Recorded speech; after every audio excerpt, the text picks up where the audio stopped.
ng hapon and di pa nga pala ako nagtatanghalian. So ito, kainin natin to pero syempre, lagyan natin ng ano, flavor para masarap. So ito, lagyan natin ito. Ito yung natira pa namin ng nakaraan. Ubus na. Favorite talaga namin yung ano, broccoli. Tsaka carrots, lagyan natin. Tapos ito, may isa pa ditong ano, bacon. Ihalo ko na rin, sayang naman. Tapos, ito din. Lagyan din natin ito, shrimp. So tara, lutuin na natin. Dito natin siya lulutuin. Magpakulo na tayo tubig.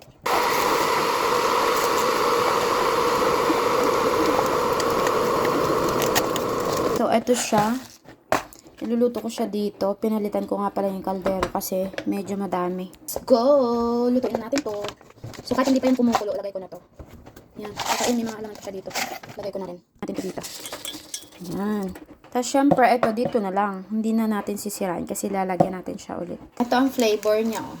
Hindi ko pa alam anong yan. Huwain natin tong gulay. Lahat ko na to. Masyado to marami. Baka hindi ko to maubos. Parang itutulbog ko lang siya dun kasama ng noodles. Para hindi na makoily. Ayan. Ganyan lang. Sa itong carrots. Sama natin natin. Sabay-sabay na yan sila guys. Para lahat na maluto. Tulbog lang natin yan dyan sa may noodles. Tapos, ayun na. Okay na yun. Dito, gasan lang natin. Ay, gasan lang natin to. Ito na siya. Kumukulo na guys. Ayan. Halo lang natin tong gulay. Ayan. Yung kinamay ko na. Malinis naman yung kamay ko. Tsaka ako lang naman din kakain niya. Ayan. So, ayan, hiwa-hiwain lang natin to. Ayan. Tapos, isama na natin. Dito. Isama na yan dyan. Isama na yan siya. Sama-sama na sila dyan. Ayan. Ito, lagyan natin ng shrimp. Ayan. Medyo na frozen ata to. Lagyan natin siya. Ayan. Lagyan na natin ito. Ayan. Ayan. Then, ayan, may egg tayo. Lagyan din natin egg para masarap. Guys, nailagay ko na dito.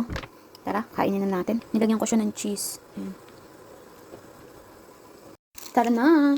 Kain tayo guys.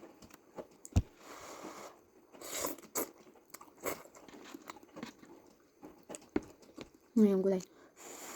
Masarap siya. Yun ko lang ito na binili ko to sa Filipino store. Shrimp.